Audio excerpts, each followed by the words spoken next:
Muito obrigado, irmão Neville. O Senhor o abençoe, meu irmão. E bom dia, amigos. Estou feliz esta manhã. Um privilégio, um grande privilégio, deveria dizer, estar de volta aqui ao tabernáculo e passar este tempo separado para a nossa adoração da manhã e companheirismo junto à palavra do Senhor. Creio que foi dito uma vez, alegrei-me quando me disseram, vamos à casa do Senhor. Estar com o irmão Neville de novo, meu bom e precioso amigo. E creio que está um pouco fresco, ou melhor, um pouco quente ali atrás. Temos, creio, alguns leques que vocês podem usar com as mãos, assim, temos leques. Se vocês tiverem o motor, mantenha-o em movimento. Ou tínhamos uma porção aqui, acho que ainda tem. Vejo alguns usando livros de cânticos e tal. Estamos procurando ter cultos para evitar, no futuro, esses lugares que são quentes. Assim, por isso estamos aqui esta manhã, para evitar esses lugares. E só uma coisa que pode fazê-lo é o sangue do nosso Senhor Jesus Cristo que faz isso. Fiquei muito contente em ouvir o bom relatório da igreja, como está progredindo, continuando com o Senhor e como Deus está agindo com vocês, com dons espirituais.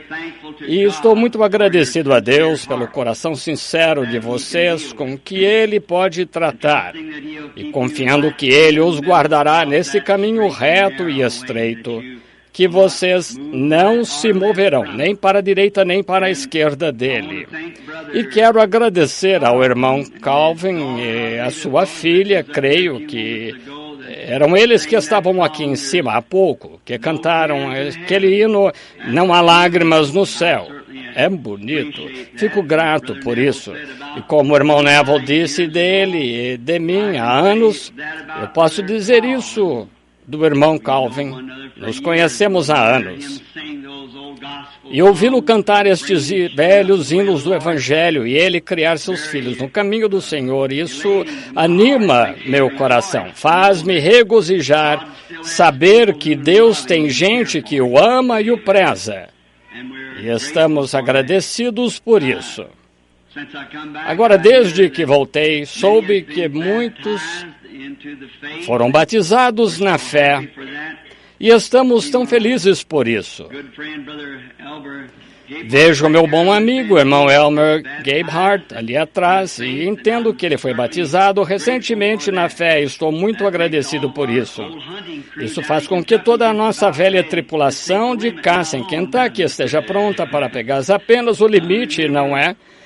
Lembro-me e sei que Rodney está me ouvindo na sala de trás, se ainda estiver lá, e Charlie está sentado diante de mim. Quando íamos ali, os moços todos gostavam, bem, são esquilos, pegavam o maior número que pudessem, mas tive de lhes dizer que isso não estava certo, então agora quase o grupo inteiro é convertido, então eu suponho que teremos de mudar para o próximo distrito e endireitá-los ali. Será maravilhoso. Assim, às vezes olho para baixo, como cada ministro, na senda que você tem caminhado, e me pergunto sobre as coisas, se você tem semeado a semente. Muitos de vocês já ouviram falar de Johnny Appleseed dos Estados Unidos, pois também houve um homem na Suécia que foi considerado como ele, semeava flores. E dizem que é por isso que tem tantas belas flores na Suécia agora, porque ele semeava as sementes das flores em todas as partes onde podia encontrar um pedaço de terras, e as sementes cresciam. Ele amava tanto as flores que espalhava as sementes. Ele partiu, mas suas flores ainda vivem. E separações deixam atrás de nós rastros nas areias do tempo, rastros que talvez outros, enquanto navegando no solene mar da vida, um desamparado e náufrago irmão vendo, se animará de novo. É isso que gostamos de ver em todos, que algo fizemos que beneficiará outros pelo que fizemos. Há poucos dias eu estava sentado falando com meu leal e fiel amigo aqui na cidade, um doutor em medicina, Sam Adair. E ele disse, como está, Bill? Eu disse, suponho que sim, doutor. Bem, eu disse, o senhor? Ele disse, um montão de pacientes, fiz 15 exames esta tarde. Eu disse, bem, isso é bom enquanto são só exames e não encontrando nada mal. Disse, sabe, começamos a falar de quando éramos moços. Eu disse, bem, doutor, não sei quanto tempo vou estar aqui. Ambos estamos na casa dos 50. E ele disse, é verdade, Bill. Eu disse, mas todos estes anos, uns 31 anos de ministério agora, tenho guardado meu coração preparado para aquela hora quando ele vier. Assim sendo, não me importa quando ele vem. Ele disse, é verdade. Eu disse, a maior emoção que tenho é viver para outros. Ele disse, a vida é assim. O que torna a vida real é quando, não o que você pode fazer por você mesmo, mas o que pode fazer pelos outros. Veja, é quando você realmente está vivendo. E se acontecer de haver entre nós alguém que nunca fez isso, procure viver para outro. Experimente isso e veja quanto mais a vida tem para você quando não vive pelo que você pode ganhar da vida, mas pelo que você pode dar a alguém na vida. E você verá que isso é mais bendito que riquezas ou qualquer coisa que você possa imaginar. É o que você pode fazer por alguém. Para levar as cargas da vida, pois a vida em si é uma carga. E isso a fará um pouquinho mais leve para alguém. Você não conhece o gozo a menos que você haja provado uma vez fazer algo por alguém. Então isso me faz lembrar dos 31 anos, será breve, de ministério para o Senhor. E suponho que cada pessoa pensa no tempo quando terá de vir ao seu último culto e chegar à sua última hora e olhar para trás do caminho e olhar para o que foi feito, ver o que passou. Você tem feito algo? E como eu acabo de dizer, é o que você faz pelos outros que conta. Com frequência me pergunto o que será quando eu chegar ao fim do caminho, o que não sabemos quando será, nenhum de nós. Assim sendo, eu estava pensando, olhando para trás ao longo do caminho, trilhei na vida e visto as diversas colinas e trechos de espinhos e rochas, e lugares difíceis e passagens tranquilas, e o que fiz nessas ocasiões. Tudo isso mostrará um dia destes, a hora da minha partida, e fará isso a cada um de nós. Todos estaremos seguros disso. Isso mostrará a cada um quando esse tempo vier. Isso me traz ou me leva a dizer algo que eu prefiro evitar de dizer.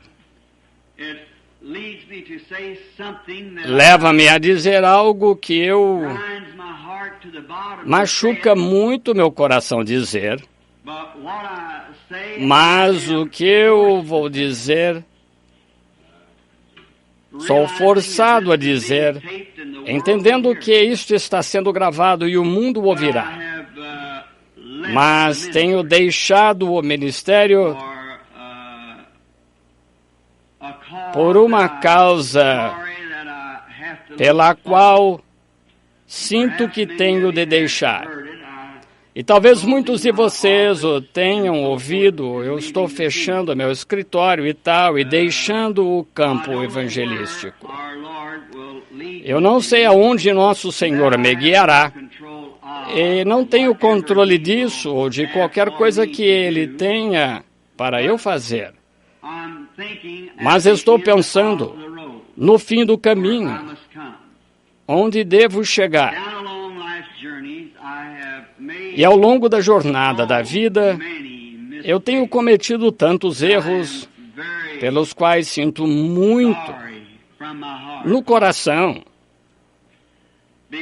porque acho que, sendo humano e com debilidade e tudo mais, faz com que uma pessoa faça coisas ou diga coisas, ou mesmo haja de maneiras que não queria, mas sendo a debilidade de um ser humano, ora, nós temos esses momentos.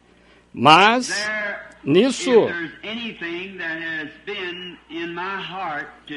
se há algo que tem estado no meu coração fazer, é ouvir aquelas palavras do nosso Senhor Jesus no fim desta jornada, dizendo: muito bem, meu bom e fiel servo. E muitas vezes tenho dito que gostaria de haver estado de pé ali quando ele disse: vinde a mim, mas tenho desejado ouvir dizer muito bem. E não ouvi a voz no original dizer vinde a mim, lá nos tempos da Bíblia, quando foi escrita, mas desejo ouvir dizer muito bem.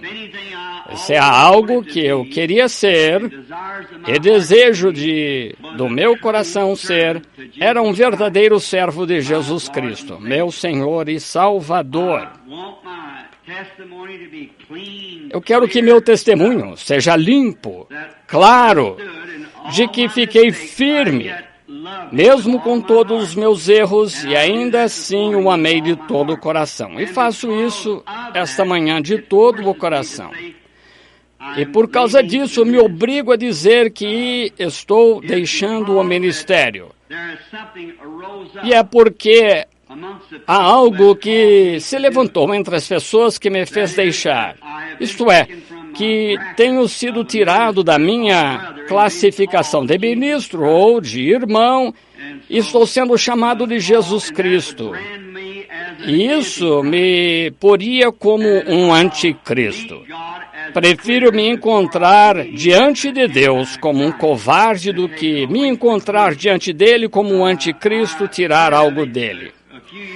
Eu soube disso uns anos atrás e pensei que fosse uma brincadeira e me encontrei com alguns irmãos, os quais não vejo nenhum deles aqui esta manhã, 2 ou 3, uma vez numa pescaria, e me abordaram sobre o tema dizendo: irmão Branham, o irmão não é Messias ungido, o Cristo? E pus meus braços em volta dos irmãos e todos eles e disse: irmãos, tanto que tenho procurado ser o verdadeiro servo de Cristo e não gostaria que vocês dissessem tal coisa. E se isso algum dia for dito de mim, então eu deixarei o campo com uma consciência limpa. E vocês que fizeram isso serão responsáveis por cada alma que eu haveria salvado durante esse tempo. Vejam, por tirar-me do campo. E pensei que isso havia se acabado.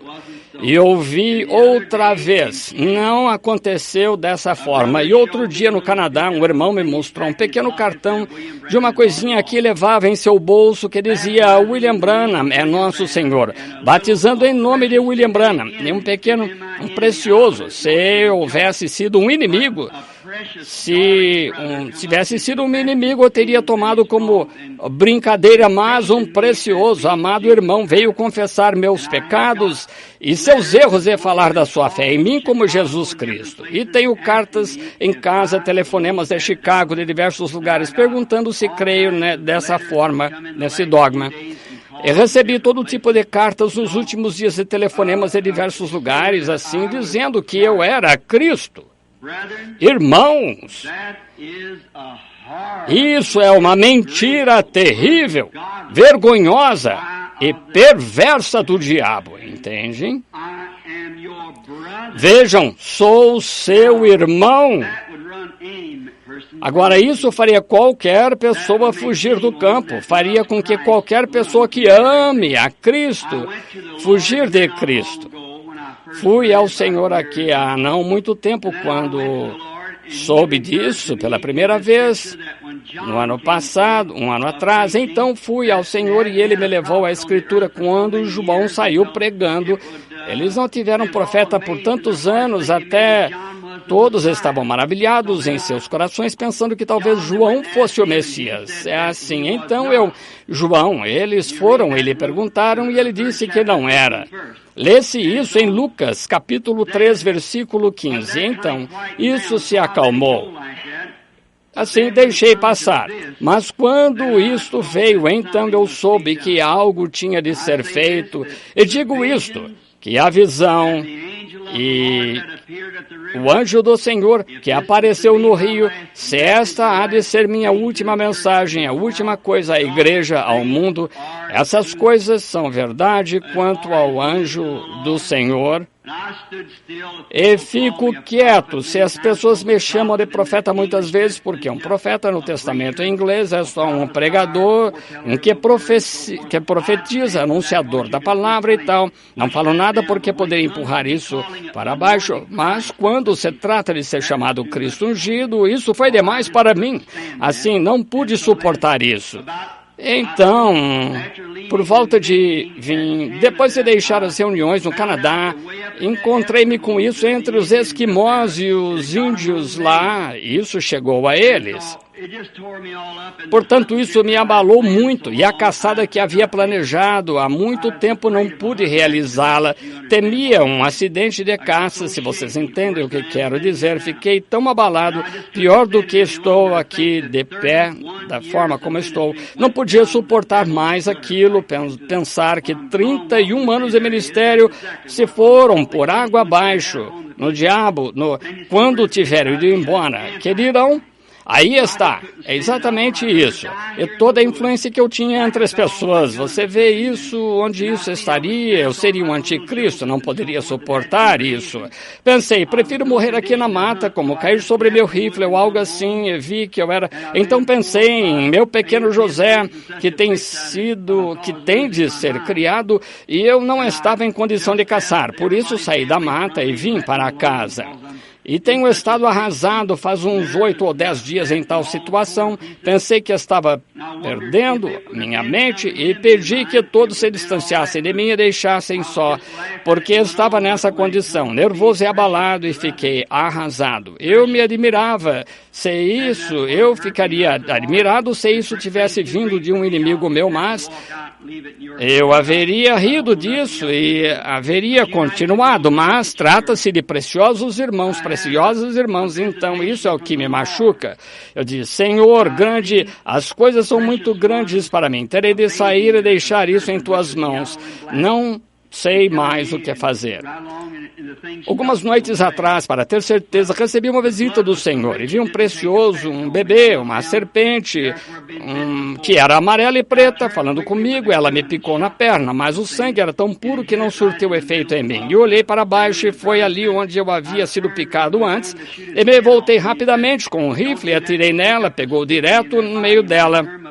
E eu me voltei com o meu rifle para atirar na cabeça dela, e ele disse, não faça isso, pegue o pau que está ali ao seu lado. E quando dei as costas para pegar o pau, aquilo serpenteou, correu direto a um charco de água. E eu disse, bem, isso não pode ferir por muito, não pode ficar muito tempo agora, porque creio que o irmão entende, os irmãos, o que acontecerá. Ela está mortalmente ferida, morrerá. E perguntei a muitos dos membros da minha igreja nesse tabernáculo com o irmão Neville, que me procuraram com a mesma pergunta. Irmãos, irmãs, não tenho procurado ser verdadeiro servo de Jesus Cristo diante de vocês, não tenho procurado ser seu irmão. Agora, seja onde isso estiver, é um espírito sobre gente preciosa. Muita gente tem me perguntado isso, mas é um espírito, mas espero que hoje isso receba uma ferida mortal e morra rápido para que eu possa voltar ao ministério. Até então, pedirei a cada um que ore por mim.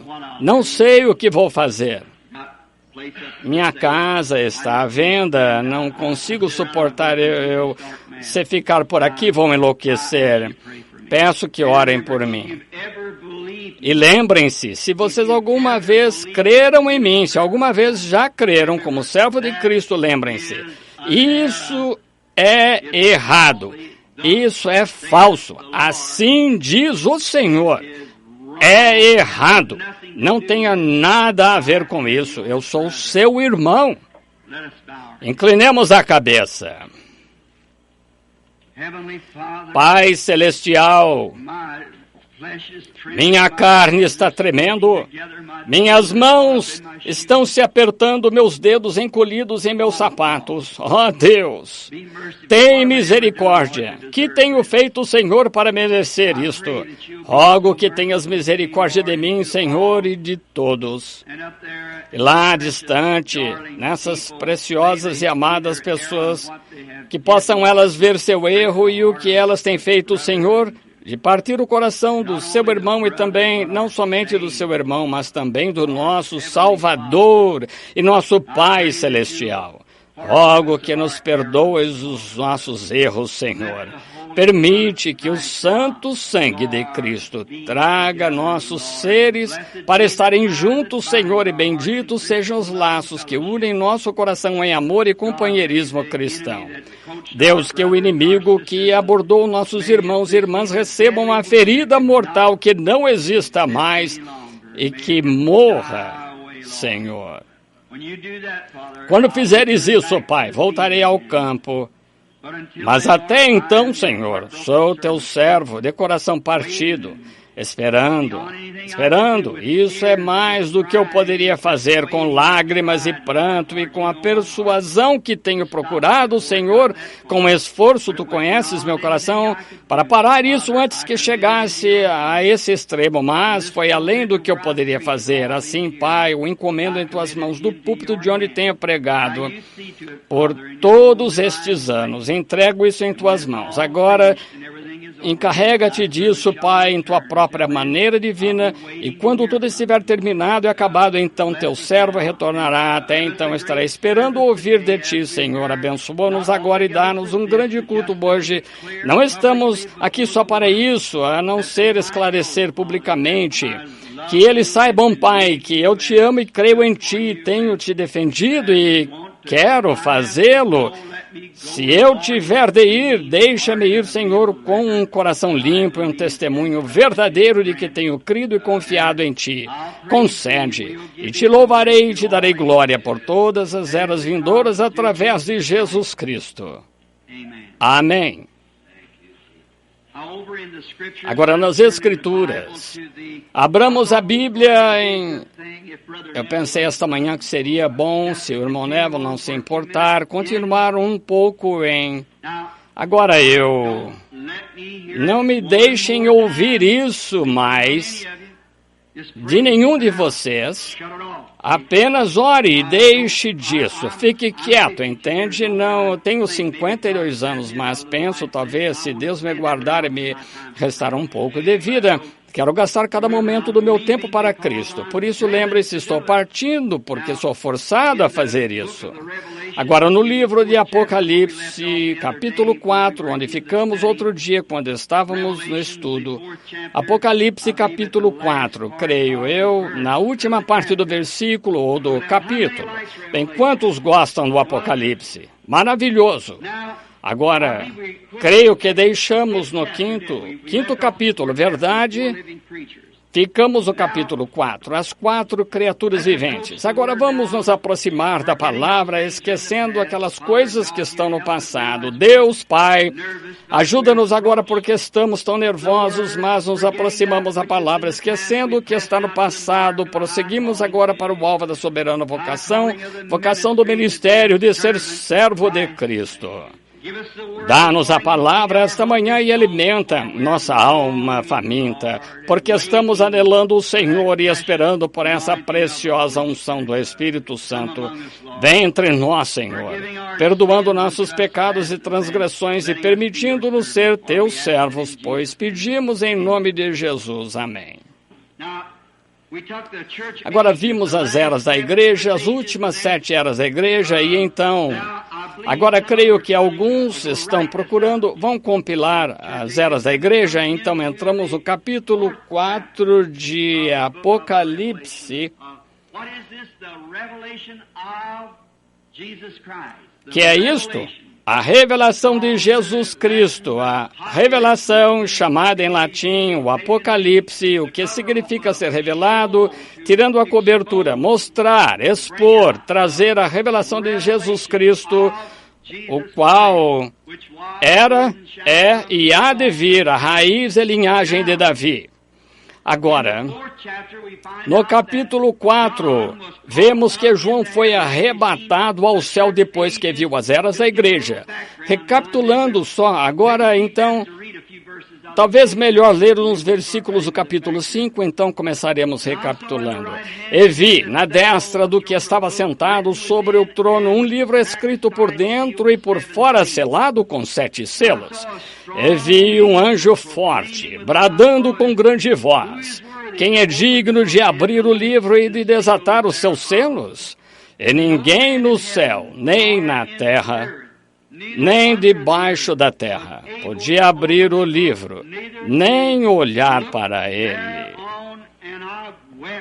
E eu chorava muito, porque ninguém fora achado digno de abrir o livro, nem de o ler, nem de olhar para ele. E disse-me um dos anciãos: não chores, eis aqui o leão da tribo de Judá, a raiz de Davi, que venceu para abrir o livro e desatar os seus 7 selos. E olhei, e eis que estava no meio do trono e dos 4 animais viventes, e entre os anciãos, um cordeiro, como havendo sido morto, e tinha 7 pontas e 7 olhos, que são os 7 Espíritos de Deus enviados a toda a terra.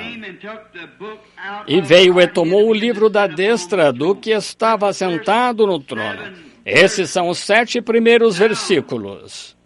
Agora no capítulo 3 de Apocalipse, encontramos a finalização da era da igreja que terminou com Laodiceia, a era morna da igreja. Então descobrimos que imediatamente depois João foi arrebatado no Espírito acima, no céu. Ele viu coisas que eram e que hão de vir, e coisas que haviam sido. Agora vimos que a igreja não aparece mais até o capítulo 19 de Apocalipse. Então ela volta com seu Senhor, gloriosamente lavada no sangue. Agora, nesta última citação, como fundo para ver onde João está agora, descobrimos que na última mensagem, eu a estava revendo brevemente ontem, o contexto do qual eu havia falado, e João foi levado para o céu e viu essas coisas, e notei ali que ele havia me dado uma revelação de que, sabe, depois da sua ressurreição, muitos estavam com ele, e alguns disseram: o que acontecerá a este homem que está inclinado sobre teu peito, João? Jesus se voltou e disse: que te importa se ele ficar até que eu venha? Assim sendo, ele nunca... Então, saiu uma doutrina. Estão vendo quão fácil pode começar? Saiu uma doutrina que João não ia morrer até que ele visse Jesus vindo, ou até a segunda vinda. A Bíblia diz que houve uma doutrina que saiu disso. No entanto, Jesus nunca disse assim. Ele disse: que te importa se ele ficar até que eu venha? Agora vemos que ele foi levantado aos céus e viu desde então até a vinda do Senhor, como se ele houvesse estado lá e visto tudo acontecer. João mesmo não viveu, ele viveu uns 90 anos, então morreu numa morte natural, o único dos apóstolos, depois de vir do seu exílio na ilha de Patmos. Agora, há um ponto notável que eu gostaria, creio que tiraram meu quadro negro, mas gostaria de enfatizar isso um pouco antes de chegar a essa parte importante. É glorioso. É um maravilhoso, capítulo maravilhoso. Então, o próximo capítulo começa com a abertura destes selos. Então, temos de sair dali e ir a diversos lugares da Bíblia para recebermos estes selos quando se abrirem e o que são os seus mistérios. Gloriosos, ricos com vitaminas espirituais. Agora vemos que uma das grandes e notáveis coisas ao que eu gostaria de chamar a sua atenção são as criaturas viventes da última parte do capítulo 4 que João viu observando essa arca do pacto. Lembra-se de como foram colocados, justamente como Israel, em sua marcha. Agora, ali estava a face da criatura vivente. Descobrimos que estas criaturas não eram anjos, tampouco homens. Eram querubins. E os encontramos no Antigo Testamento, com uma arca. Nós os encontramos no Novo Testamento e então os encontramos de novo na vinda do Senhor. Querubins, guardando o propiciatório. Do propiciatório, ninguém podia se aproximar, a menos que houvesse uma expiação ali para aquela pessoa. A única forma que o santuário, quando foi aspergido por sangue, então chegou a ser propiciatório, mas depois que o sangue foi tirado, tornou-se tribunal. Ninguém podia suportar os juízos de Deus. A única coisa que podemos esperar é misericórdia, não juízo, não justiça. Não podemos nos aproximar da sua justiça, porque sua justiça... Ele terá de cumprir sua palavra, e cumprindo sua palavra, no dia em que dela comerdes, neste dia morrereis. Quem queria justiça? Eu não quero justiça. Eu peço misericórdia. De que a misericórdia de Deus e o propiciatório está aspergido. Mas havia um tempo de limpeza no santuário, que era um tribunal, quando o sangue foi tirado do propiciatório. Agora... estamos chegando a esse tempo, estamos agora abordando essa era, uma limpeza do santuário, e os juízos caindo sobre a terra, entendem? Desde que o sangue esteja ali, Deus não pode destruir a terra. Enquanto o sangue estiver ali, ninguém é pecador diante de Deus. Todo mundo está bem, porque há uma expiação para todos, mas se você falha em aceitar essa expiação e entra em sua presença, então você é pecador, você está além dessa misericórdia. Então, você julgou a si mesmo, mas agora, enquanto há misericórdia, mas quando a limpeza do santuário vier, o sangue sai do propiciatório, então a ira de Deus cai sobre a terra. Deus, tem misericórdia de nós, que não sejamos encontrados naquele dia sem as misericórdias de Deus. Agora vemos ali, procurarei espiritualizar isso aqui, ou desenhar com a minha mão, que ali havia 4 esquinas, como Israel acampava. Eles colocavam a arca no centro, e nos 4 lados da tenda estavam 3 tribos de Israel, e 3 vezes 4 são 12. Ou 4 vezes 3, melhor dizendo, são 12, e cada 3 tinha uma cabeça, e cada cabeça da tribo. Um deles era Ruben, ele sempre acampava ao sul, ele era a cabeça do homem, e Efraim estava ao oeste com 3 tribos, era o boi. Então no oriente estava Judá, o qual é o leão, e ao norte estava Dan, que era uma águia. Agora, note, lembrem-se bem como os desenhamos aqui: a águia, o boi, o homem e o leão. Agora, notem, Judá guardava a porta oriental e Cristo é leão da tribo de Judá. Ele descerá dos céus orientais, entrando pela via da porta. Ele vem pela porta oriental da tribo de Judá. E ele é o leão da tribo de Judá.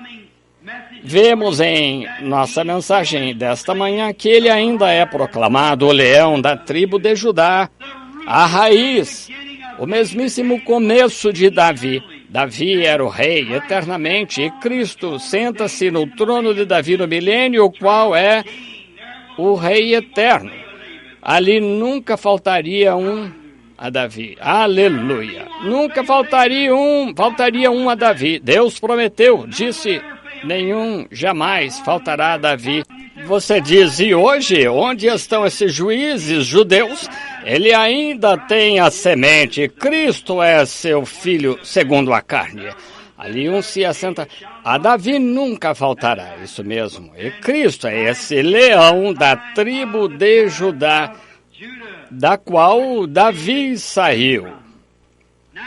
Agora, descobrimos que eram os guardas do propiciatório. Vigiavam o propiciatório. Ninguém se aproximava dele, tinha de atravessar as tribos primeiro, antes de chegar ao propiciatório. Cada homem querendo dar sua vida, cada israelita no acampamento morreria antes que qualquer coisa entrasse naquele acampamento ali e chegasse a esse propiciatório.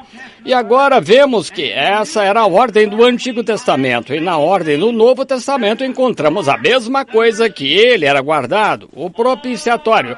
Oh, espero que vocês captem isto. O propiciatório ainda é guardado, ainda tem guardas.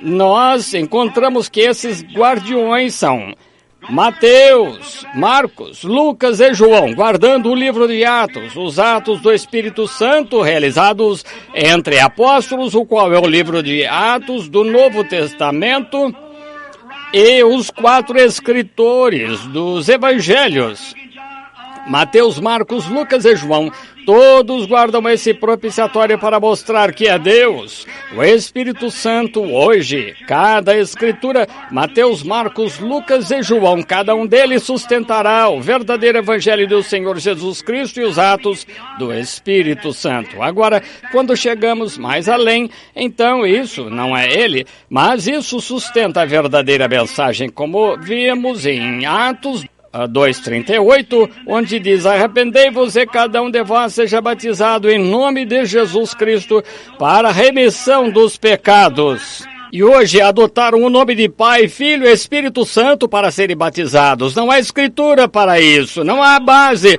não há nada para guardar, coisa alguma. Você diz, Mateus disse, Mateus guardava, Mateus 28:1-18 diz, nascimento de Jesus Cristo foi assim, estando Maria, sua mãe, desposada com José, antes de se ajuntarem, achou-se ter concebido do Espírito Santo. E tudo foi feito. Então José, seu marido, melhor dizendo, como era justo, não queria infamar, intentou deixá-la secretamente, projetando isto. Eis que em sonho lhe apareceu um anjo do Senhor, dizendo: José, filho de Davi, não temas receber a Maria, tua mulher, porque o que está nela está gerado, o que está gerado é do Espírito Santo. Então, o Espírito Santo e Deus, o Pai, são a mesma pessoa, ou ele teve 2 pais, está vendo? E ele dará à luz um filho, chamará seu nome Jesus, e tudo isso foi feito para que se cumprisse dito que foi pelo profeta. Deus estaria conosco, chamado Emanuel, o qual é Deus, Pai, Filho e Espírito Santo, em um nome, Jesus Cristo, qual guarda essa porta contra erro. Há alguns dias em Chicago, diante de uma associação ministerial de Chicago, a maior de Chicago, o Espírito Santo me acordou à noite e me disse: ponha-se de pé ao lado da janela. Há um grupo de ministros estão preparando um café da manhã para você. Tenha cuidado, vão te apertar a respeito de algo. Eu disse, obrigado, Senhor. Ele me mostrou onde seria. Eu fui e disse a alguns ministros, ao irmão Carlson, ao irmão Tommy Hicks, como seria. Eu disse, o lugar de que vocês contrataram não será esse. Vamos estar em outro. Disse como o Dr. Meade estaria sentado, como um homem de cor, entraria, se sentaria assim, tudo. Então, naquela manhã, disseram, meu filho me disse, papai, vai lá aquela discussão. Eu disse, não vou lá discutir, vou lá ungido pelo Espírito Santo com uma palavra de Deus que guardará esse propiciatório enquanto ele estiver ali. Então, quando chegamos ali, antes que tivesse a oportunidade de perguntar alguma coisa, o Espírito Santo me falou, disse, agora é a hora de dizer. Eu disse, eu sei por que vocês estão aqui, disse agora, irmão Hicks, e você, irmão Carlson, responsável pelos homens cristãos de negócio. Eu disse, não está tudo exatamente da maneira que o Espírito Santo me disse ontem, que vocês não conseguiriam aquele salão, estaríamos aqui, e acabaram de alugá-lo esta manhã, e disse agora, olhe, todos estão juntamente da maneira que ele disse. O motivo que vocês querem me abordar é sobre o nome de Jesus Cristo para o batismo. E quando o Espírito Santo começou a tomar a palavra de Deus, revelar isso e interpretar assim, assim, quando aquele grupo de ministros trinitarianos sentados ali, estendendo a mão sobre a mesa, uns sobre os outros, com lágrimas no rosto, segundo eu entendi, 72 deles estão vindo aqui ao tabernáculo para serem batizados em nome de Jesus Cristo. O propiciatório é guardado, veja, o Espírito Santo guardando o propiciatório, devemos guardá-lo. Deixe que a palavra de Deus, esses grandes mensageiros sentados ali, Mateus, Marcos, Lucas e João, sustentem cada ato desse Novo Testamento. E agora, é exatamente o que eu disse na primeira parte da mensagem esta manhã. Vamos guardá-lo ali mesmo, guardá-lo pelo Evangelho. Essas coisas, se entendem? Guarde ele mesmo onde os Evangelhos o guardarão. Agora, vemos ali que eles estavam guardando o propiciatório de Deus do Antigo Testamento, e ali Mateus, Marcos, Lucas e João, todos, e mesmo o leão da tribo de Judá entregou sua vida para guardar esse propiciatório, deixando-o aspergido com seu próprio sangue.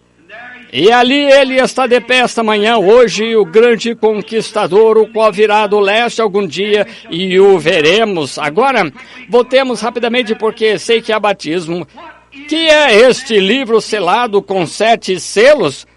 Oh, que grande coisa! Notaram como diz aqui, eram 7 selos na parte de trás do livro.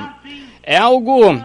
Oh, que Deus nos ajude agora, nos dê coragem, talvez muito, logo ou tarde, eu possa tê-lo para vocês.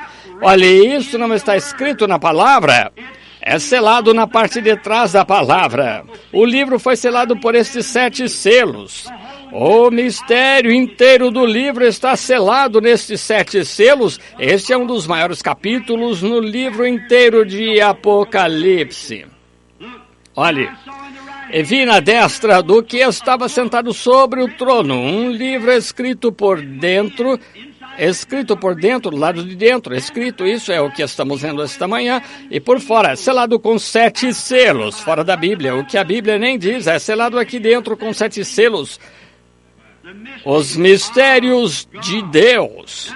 Agora, o que é isto? Agora notem. Um selo representa um produto finalizado, algo que já foi provado, examinado e então selado. Onde temos o penhor da nossa salvação agora, ao estarmos selados com o Espírito Santo. Esse é o penhor da nossa salvação. Vejamos, só um minuto, tem uma escritura escrita aqui, várias delas, não terei tempo de abranger tudo, mas vamos abrir em Efésios um momento e ler no primeiro capítulo de Efésios, para que vocês entendam o verdadeiro significado. Paulo, apóstolo de Jesus Cristo pela vontade de Deus, aos santos que estão em Éfeso. E lembrem-se, João escreveu esta carta aos Efésios, a Éfeso e aos fiéis em Cristo, aos que Paulo havia pregado e conduzido, alimentado com o Evangelho. Éfeso e fiéis em Cristo, esses são aqueles que já estão em Cristo. Como entramos em Cristo por um Espírito, somos todos batizados num corpo, o qual é o corpo de Cristo. A vós graça e paz da parte de Deus nosso Pai e do Senhor Jesus Cristo. Bendito o Deus e Pai de nosso Senhor Jesus Cristo, o qual nos abençoou com todas as bênçãos espirituais nos lugares celestiais em Cristo Jesus.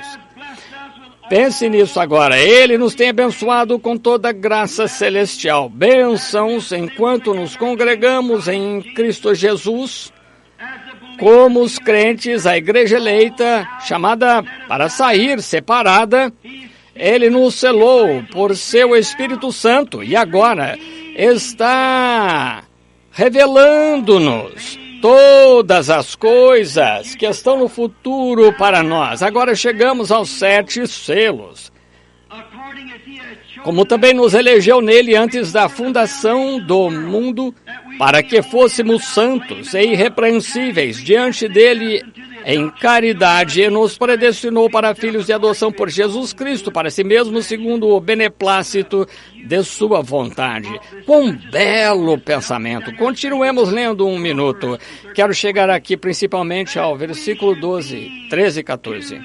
Com o fim de sermos para louvor da sua glória, nós os que primeiro esperamos em Cristo, no qual também vós estáis, depois que ouvistes a palavra da verdade, o evangelho da vossa salvação, e no qual, depois que crestes, fostes selados com o Espírito Santo da promessa.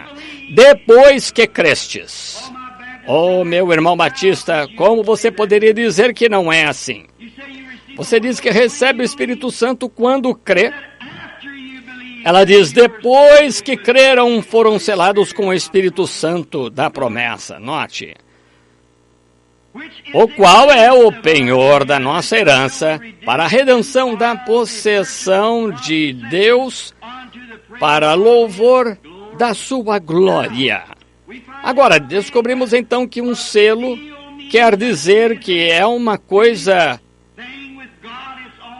terminada para Deus, já está estabelecida. E cada crente foi selado com esta promessa desde o começo.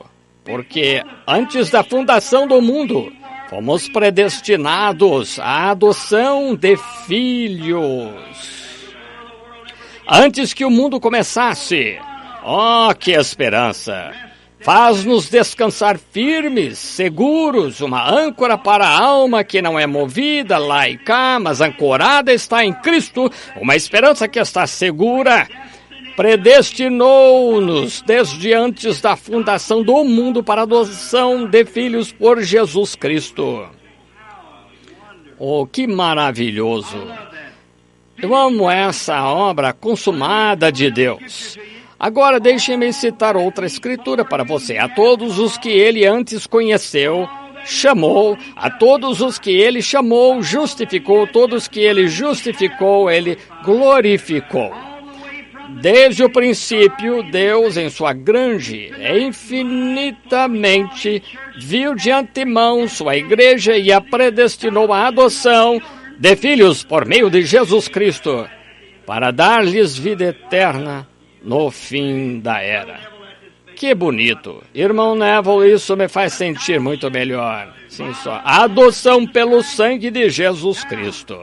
Agora, note enquanto continuamos. Ora, sabemos que somos predestinados com o Cordeiro. O Espírito Santo é o nosso selo. O penhor quer dizer há mais por vir. Temos só o penhor disso agora. O penhor é só a entrada de um pagamento. Ah, que lindo! Só a entrada do pagamento que reserva e assegura e o ancora para que ninguém mais possa tocar. É o penhor da nossa adoção. Amém. O Espírito Santo é agora o penhor de Deus em nosso coração. Selo, a adoção de filhos esperando-nos no fim do caminho. Filhos e filhas de Deus. Veremos para outra escritura rapidamente, tenho ela escrita aqui em outra página. Romanos 8:22, acho lindo. Agora, estudando ontem, anotei umas escrituras, às quais gostaria de me referir, porque sabemos que toda a criação geme e está juntamente com dores de parto até agora.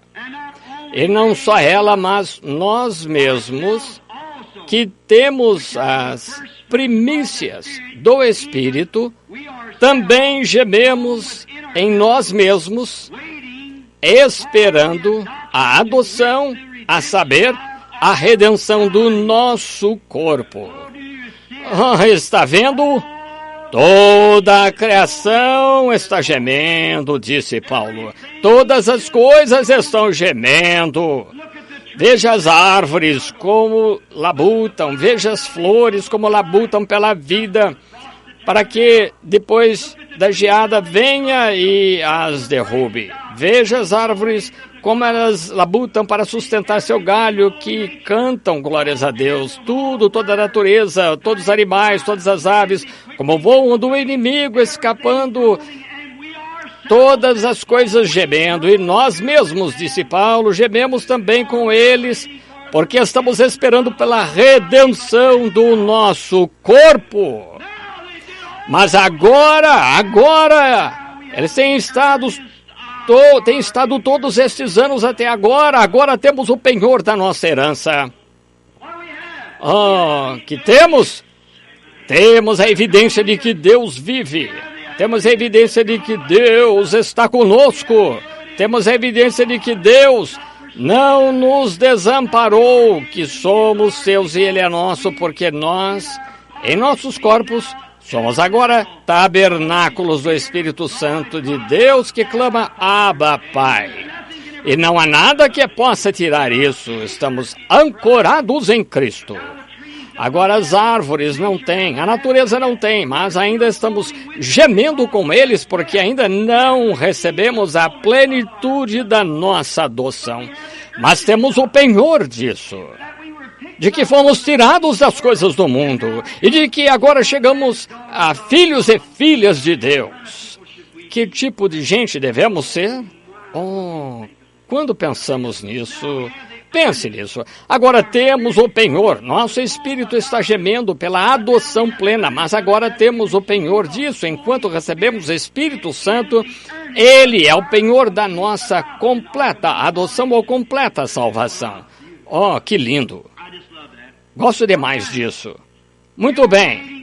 Estamos esperando a plenitude da adoção. Quando isso acontecerá? Na primeira ressurreição. Será quando nossos corpos serão mudados destas criaturas vis que somos e teremos um corpo como o seu próprio glorioso corpo, porque o veremos como Ele é e seremos como Ele.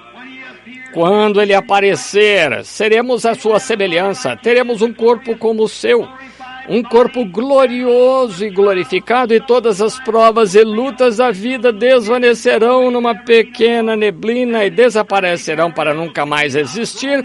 E esses tabernáculos terrenos, nos quais agora gememos, estamos esperando por este penhor, pela salvação plena em sua plenitude por vir. Mas agora, nesses tabernáculos de barro, temos algo que nos diz que fomos levantados a tal ponto.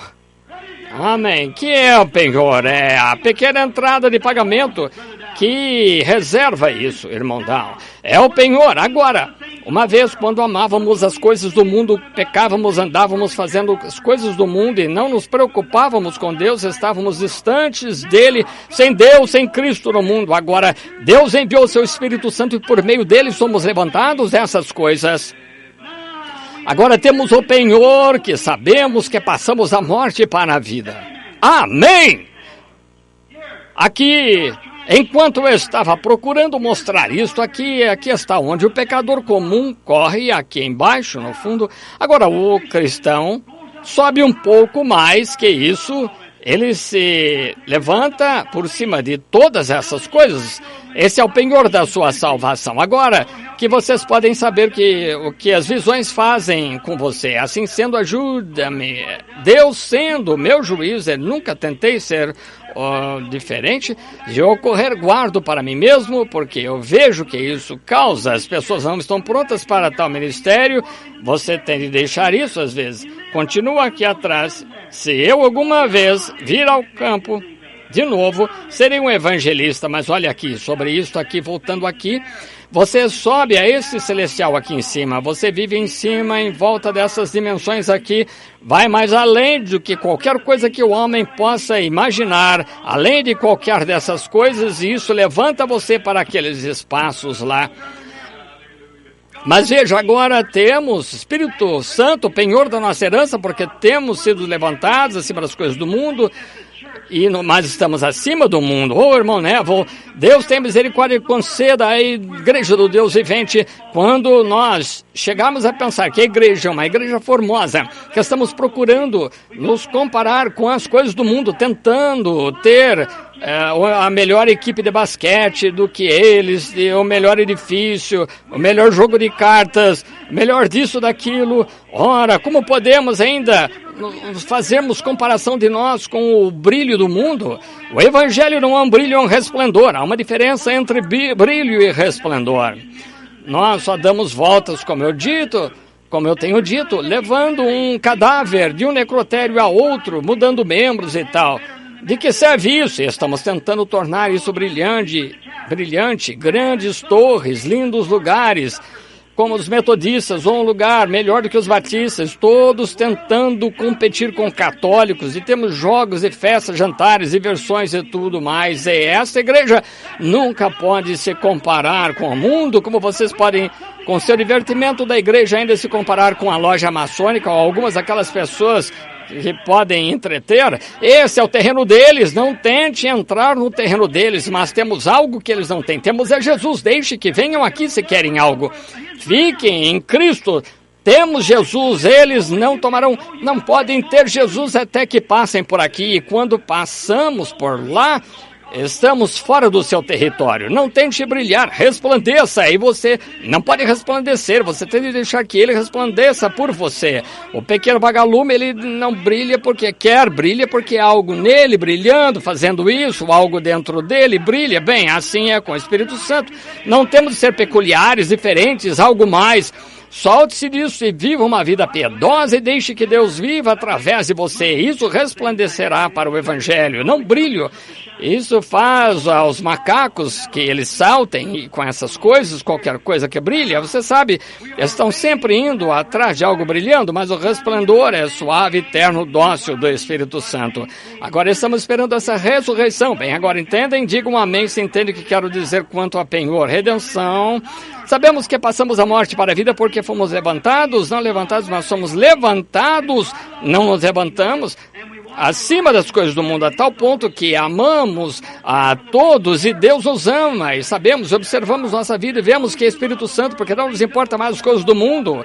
Aí está, enquanto você ama o mundo, as coisas do mundo, então o amor de Deus ainda não está em você, entende? Mas desde que você esteja acima disso, então você sabe que tem a herança, está a caminho da sua plena redenção. E agora, isso não virá, veja, até que primeiro temos de ter Jesus, e quando ele vier, então teremos um corpo como seu corpo e seremos como ele.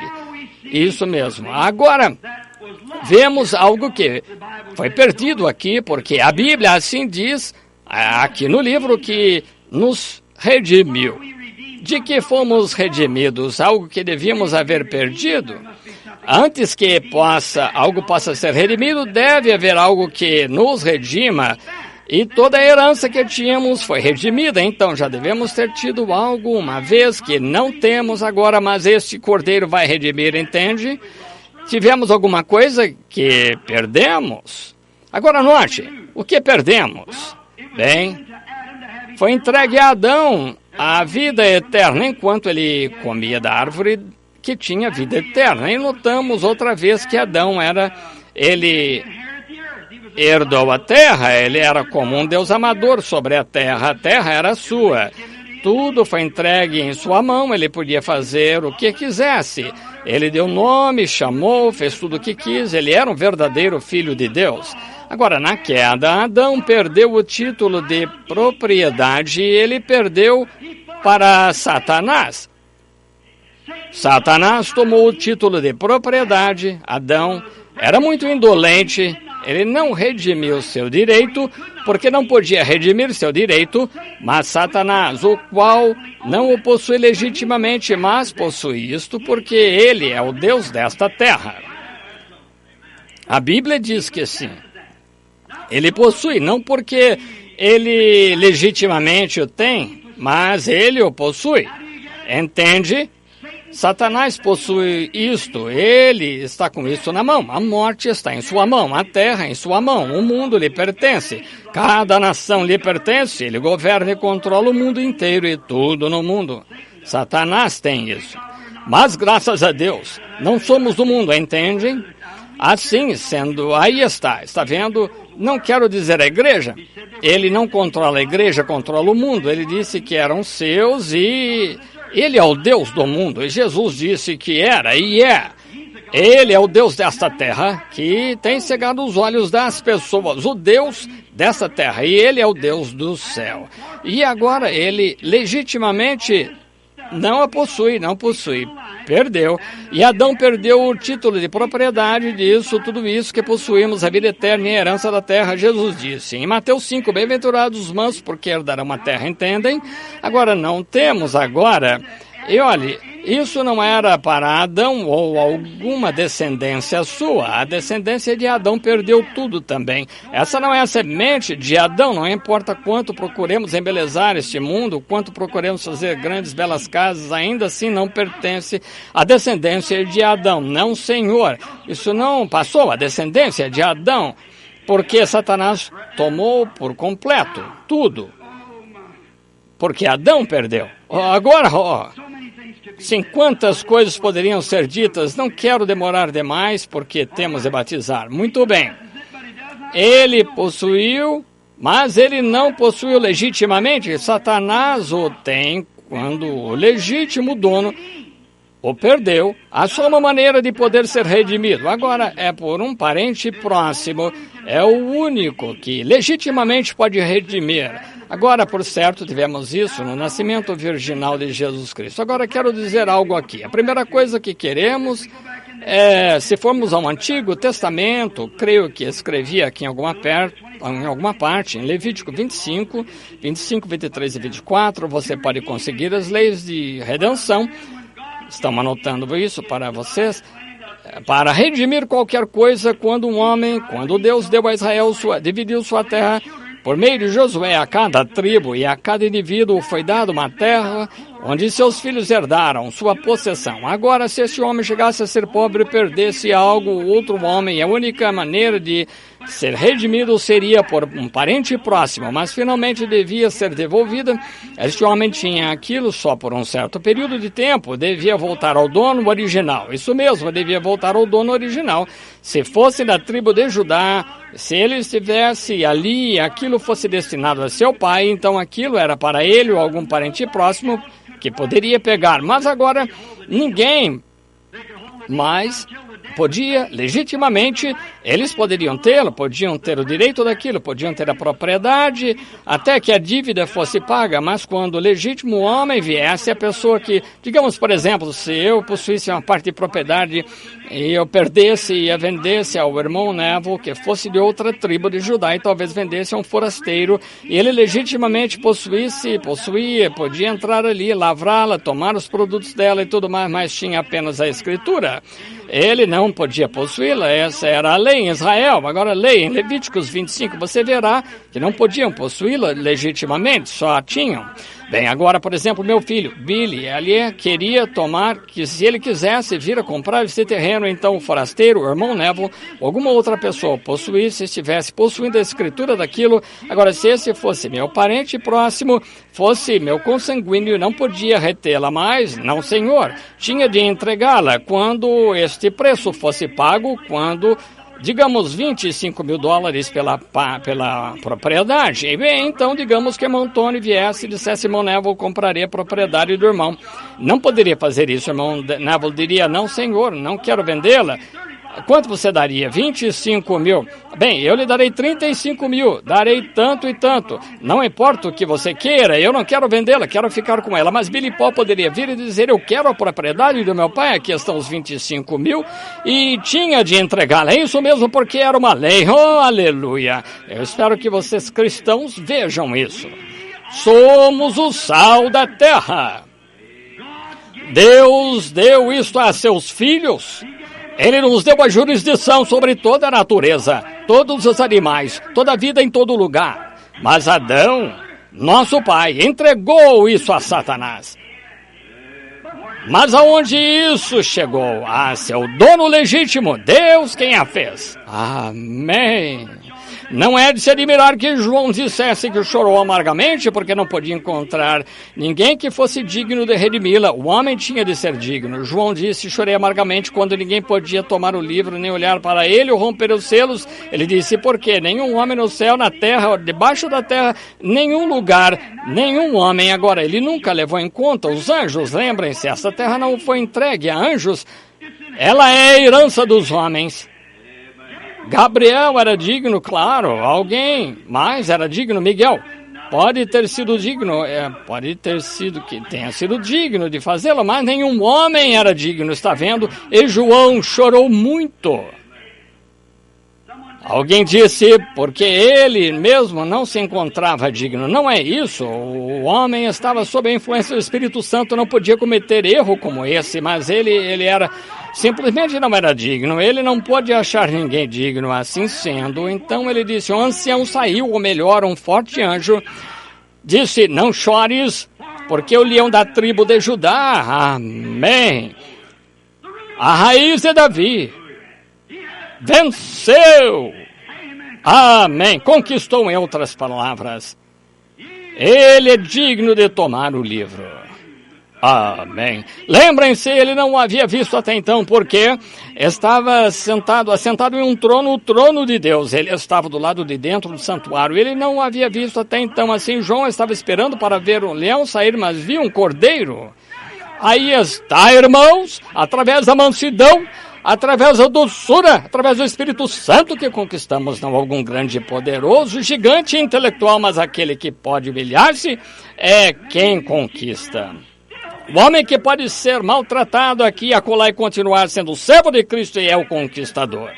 Agora ele disse, ele venceu, ele é digno de tomar o livro e abri-lo e de desatar os selos. Agora, vamos ver um pouco depois, talvez hoje não, que estes 7 selos contêm o que fizeram. Agora, trataremos um pouco sobre redenção antes que esta pessoa pudesse redimir. A primeira coisa era que tinha de ser digna, o tipo certo de pessoa. Então, se cumpriu quando Jesus Cristo nasceu, nascimento virginal, porque ele era Deus mesmo feito homem, ele era Deus em carne humana. Ele tinha de ser digno e o sangue virginal de Jesus Cristo o fez digno. Agora vemos que, se você verificar as escrituras em 1 Pedro 1, 18 a 20, se você tem em mente as escrituras, ele tinha de ser digno, e ele foi porque ele tomou sobre si a forma de homem, chegou a ser homem, o nosso parente, e ali o encontramos então, a parte bela de Deus Jeová, feito carne, e habitou entre nós como o digno, amém. Ele venceu, Deus tomou a forma de carne humana, veio à terra, nasceu como um bebê e andou entre nós. E pelo seu sangue santo ele venceu. Agora, no Antigo Testamento, quando um homem requeria sua propriedade, o que fazia? Ele pegava um ancião, 10 anciãos, e ia à porta e apresentava o que ele ia fazer para redimir o que ele havia perdido e mostrava quem era, e era dado um testemunho. Encontramos essa bela história aqui, como tinha uma nota aqui para não esquecer, estando nervoso esta manhã, sobre Ruth e o parente Boaz. Repassamos isso não faz muito. Quero que vocês notem 3 etapas nesse descanso. Quero que vocês notem o descanso da igreja. A mesma coisa. Agora observe, o primeiro lugar que encontramos, como todos ouvimos aquele sermão, o parente redentor.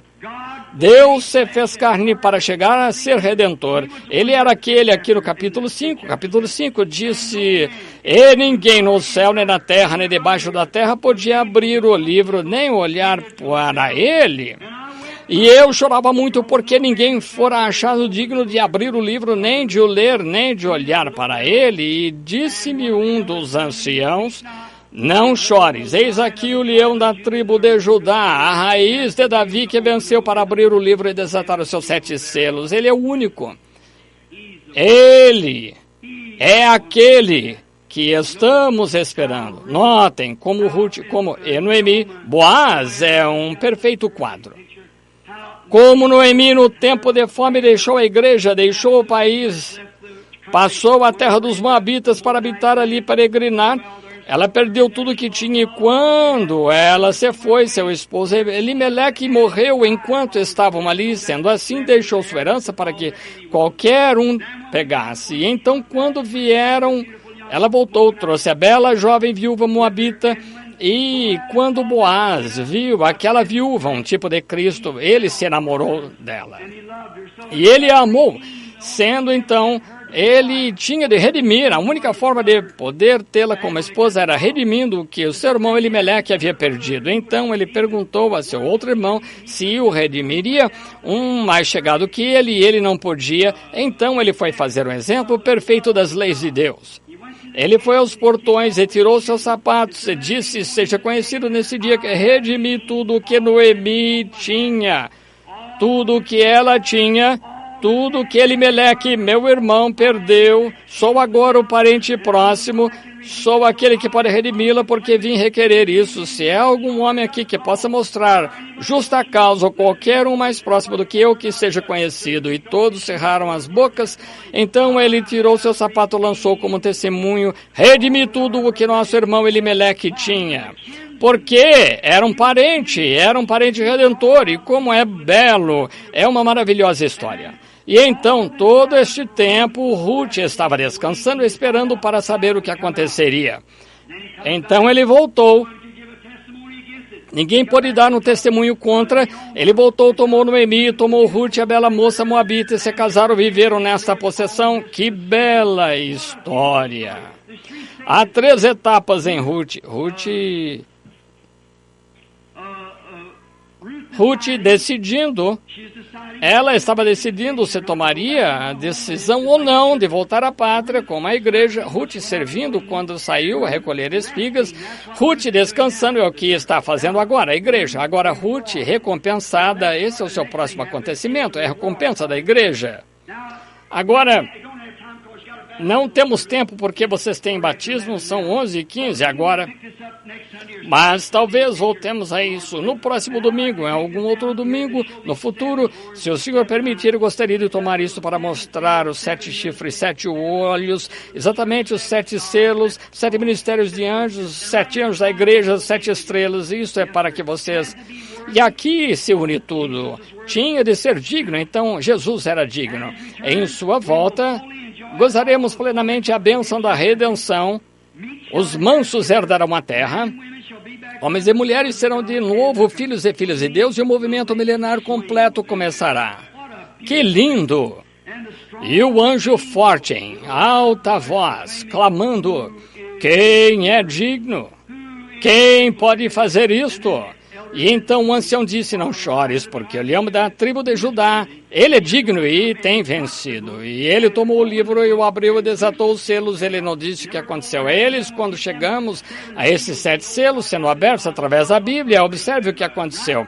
Aqui nesse livro selado, 7 vezes em que entramos agora, tem um ministério pleno e todas as bênçãos redetoras de Deus. Lembre-se, ele é o Cordeiro, ele é o único que o redimiu. E lembre-se, selado na parte de trás do livro, não escrito por dentro. É selado na parte de trás e não está escrito dentro, e foi o único que pôde abrir o livro ou revelá-lo, ou revelar os selos, o único que pôde fazê-lo. Então, é algo sobre que podiam discutir, está aqui, sobre o que é, mas é ele que divinamente a interpreta. Mas aqui na parte de trás não há ninguém que possa fazê-lo. Pertence a ele e só a ele. Ele é o que pode revelar aqueles 7 mistérios. E note aqui cada detalhe é sobre redenção, como a igreja foi redimida e o que será redimido. Oh, vamos amá-lo de todo o coração, fazer tudo o que pudermos. Certo escritor estava escrevendo uma história. Antes que eu conclua e entregue o culto ao irmão Neville, gostam do Apocalipse? Eu amo. Vimos apenas 3 versículos da manhã, mas continuamos. Note. Um escritor estava escrevendo um livro sobre uma moça que estava procurando encontrar Deus.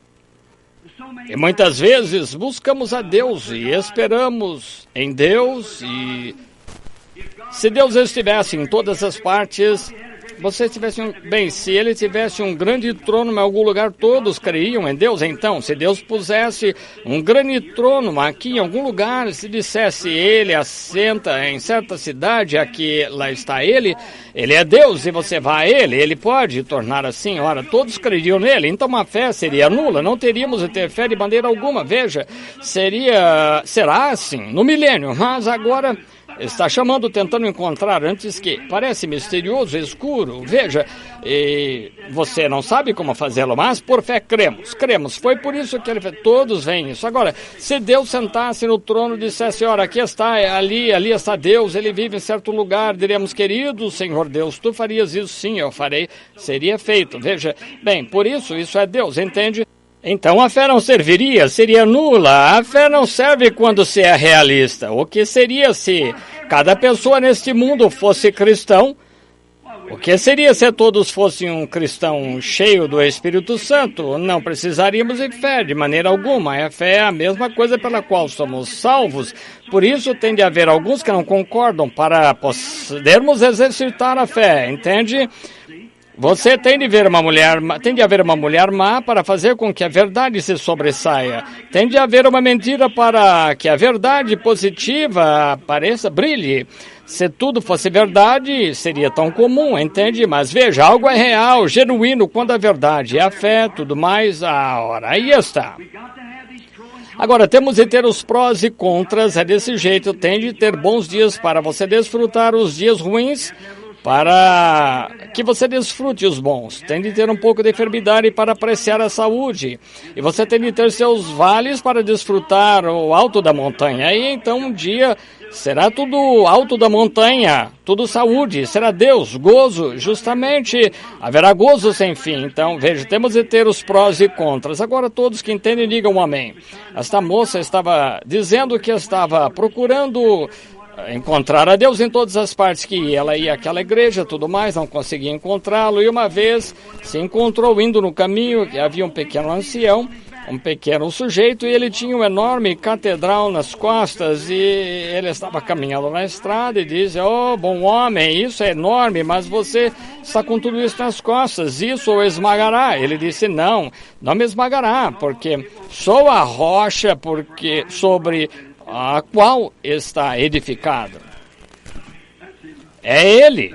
Oremos. Ó rocha das eras, estou tão alegre de estar numa catedral, sabendo que estamos descansando na rocha. Ele disse, a rocha. Isto não é mais do que papel. E à medida que a rocha começa a se mover rapidamente, as belas campainhas começam a tocar do lado de dentro. Ó rocha das eras, esconde-nos em tua misericórdia. Conduze-nos no caminho e ao riacho da vida, que nosso coração esteja cheio de gozo, cantando louvores a ti ao longo do caminho. Agradecemos-te por esta visitação do Espírito Santo esta manhã na palavra, e como entrou e tornou a palavra tão real para nós. Perdoa-nos nossas negligências e o que fazemos, dizemos que seja mal. Perdoa-nos por isso. Ajuda-nos a sermos melhores cristãos.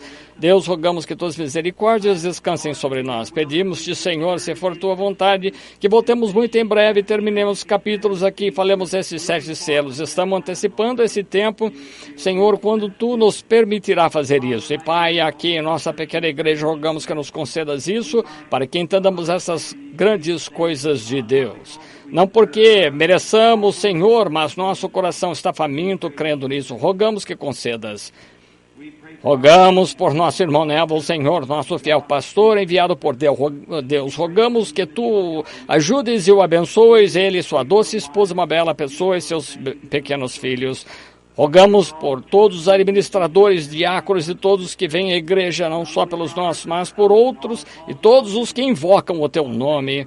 Rogo por meus amigos em todo o país, basta um aviso rápido e aqui estarão. Pai, te agradeço por isso. Rogo que apresses o dia quando Jesus virá, e todos serão congregados, onde não haverá mais dia nem noite e não mais tempo, não, mas mudará com a eternidade, onde estivermos todos juntos para sempre. Concede, Senhor. Se houver alguns aqui esta manhã, Senhor, que não te conhecem como Salvador, que queiram se familiarizar com este Cordeiro que sustém o livro misterioso dos 7 selos em sua mão, Deus, que estejamos familiarizados com ele, para que o futuro, quando virmos estes selos desatados, então possamos ver do que Deus está nos falando. Pedimos para a glória de Deus através do nome do seu Filho Jesus Cristo. E enquanto mantemos a cabeça inclinada, haveria alguém que diga, lembre-se de mim, irmão Branham, enquanto ora, gostaria de ser lembrado em oração. Deus abençoe, Deus abençoe, Deus abençoe você e você. Sim, Deus seja bom para com você.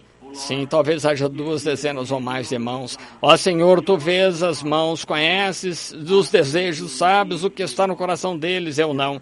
Rogo que reveles a eles, Senhor, Tua bondade e misericórdia, dá-lhes perdão para que qualquer coisa seja, se for enfermidade, cura os seus corpos, torna-os sadios.